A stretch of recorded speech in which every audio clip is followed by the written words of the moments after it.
আজকে তো খুব শীত পড়ছে রে।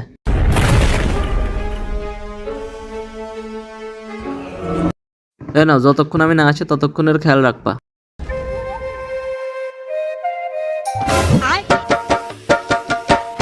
উঠতেছে না কে?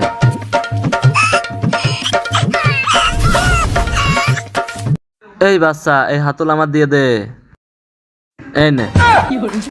এই বাচ্চা, আমার সাথে মজা করিস না, এমন জাদু মারবো প্যান্টের ভিতর পেশাব করে দিবি। মার দেখ। এই নে। এই এ তো সত্যি জাদু পারে, এমনি আমরা হাতল তুলতে পারতেছি না, তাই সে দিয়ে দি। এই নাও, হাতল নাও।